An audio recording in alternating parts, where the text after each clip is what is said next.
Thank you, Rabbi Dr. Lieberman, for the marketing pitch for the community. We're going to bring you on for our videos for the building fund in a couple of weeks.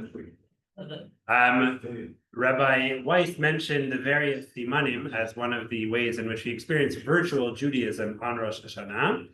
In our family, we've had for a number of years a custom where we add to the traditional simanim. We bring out random foods and hide them in paper bags and give one bag to each participant in the meal, and they have to on the spot try and think of a siman connected to Mike and Ike's, Skittles, crackers, whatever it is. And it's I'd highly recommend the minhag as well. But there's one specifically that I wanted to focus on this evening, one of the simanim, not one of the made-up ones, but one of the more traditional ones, where the reason that I've been thinking about it more is because we have our youngest daughter, Shaked, who's 2 years old, almost every morning likes to eat oatmeal, or porridge, if that's a more familiar term to you. And she likes to put in the original honey into her oatmeal. The original honey is silan, is date honey. That's the honey that we refer to in the Torah. And she establishes ownership over the silan in our home. She takes this little squeeze bottle and she hugs it and she says, Kedi silan, no touch. And she's very, very possessive over it. And for that reason, I haven't had honey for a number of weeks. So I've really just been waiting till Rosh Hashanah night when she's going to be sleeping already so that I can finally have my apples and honey, which is a custom that the Ramah mentions that we do on the night of Rosh Hashanah. He says that we eat a tapuach matok bidvash, a sweet apple together with honey. Ve'omrim titchadesh aleinu shana metuka. Right, so our phrasing is slightly different, but what the Ramah mentions is that we wish for ourselves a good, and sorry, not a good, but a sweet new year. And this siman is so central to our experience of Rosh Hashanah. For many people, it's almost synonymous with blowing the shofar, having an apple together with honey. As a child, I don't know if it's in every country, but definitely in America, we were taught from a young age the song of dip the apple in the honey, make a bracha loud and clear.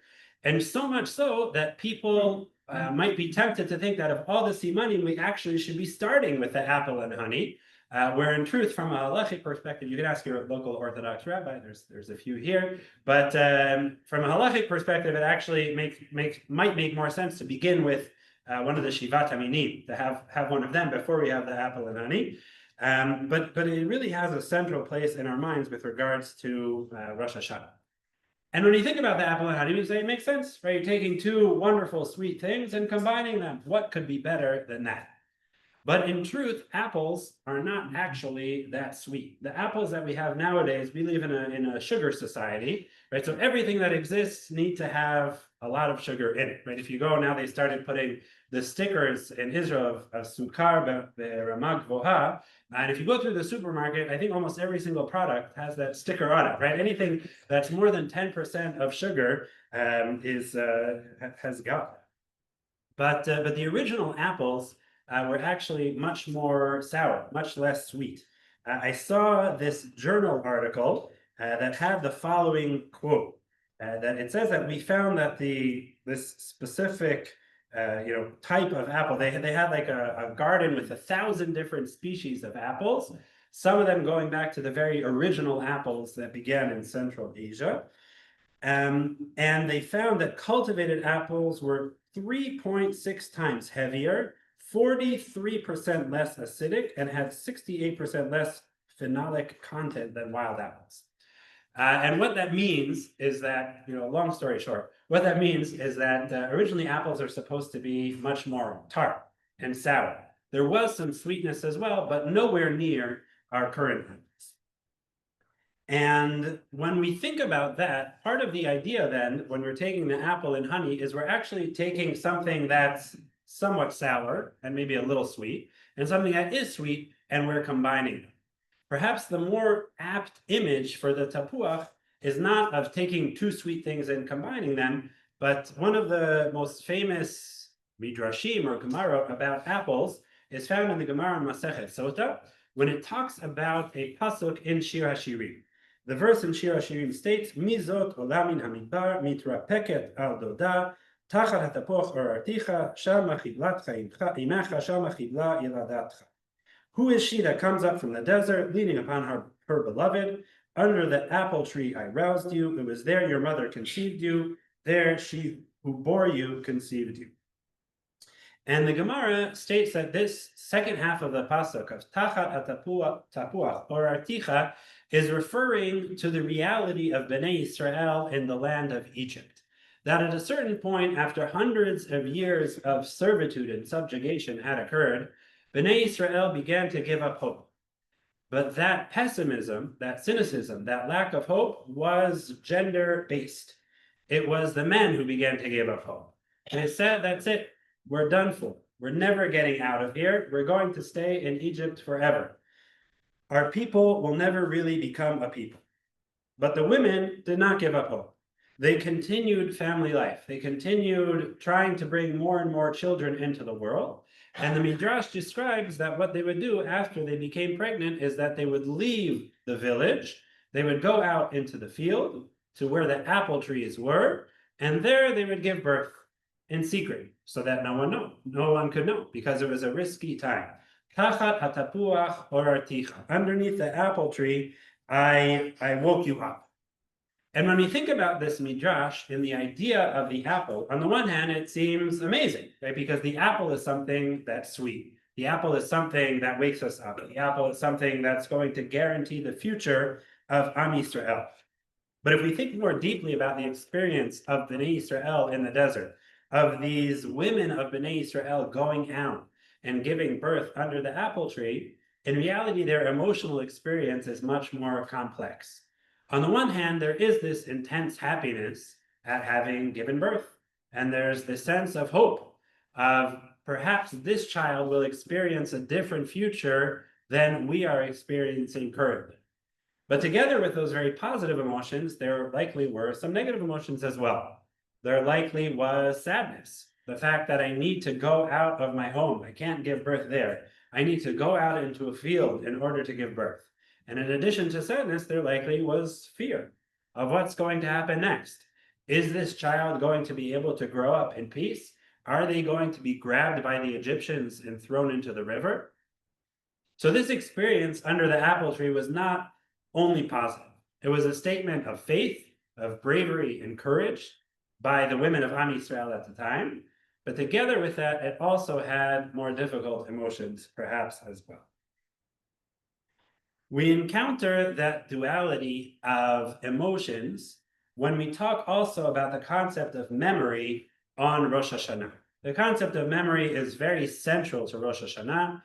When we refer to Rosh Hashanah, we call it, one of its names is Yom HaZikaron. That's how we refer to it also in our prayers, Mekadesh Yisrael v'Yom HaZikaron.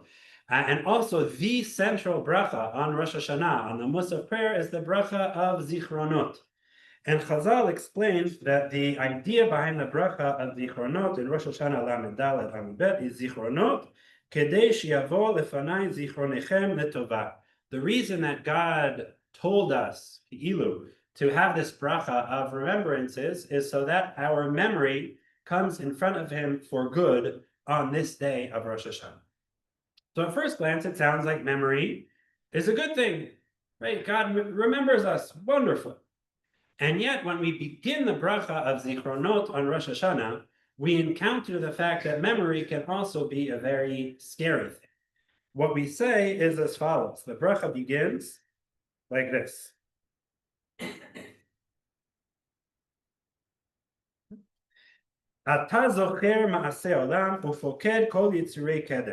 You remember the actions of the entire world and all of the creations in it. In your presence are revealed all hidden things and the multitude of secrets from the beginning of the creation, for there is no forgetfulness before the throne of your glory, and there is nothing hidden from your eyes. When a person says these sentences on Rosh Hashanah and understands what they're saying and truly focuses on them, the emotional experience that one is likely to note is one of fear. And they're going to recall how 4 years ago, when they were pulling out of their parking spot, they accidentally nicked their neighbor's car and caused a small dent and said, oh, it's okay, maybe that was there before, and continued along their way. Or any number of other small things that they perhaps have forgotten over the course of time. And yet we recall on this day of Rosh Hashanah that God remembers all. He sees all. Every single action, whether public or private, whether open or hidden, comes before him, and he remembers. So in these sentences, memory is scary. It's threatening. It fills us with fear.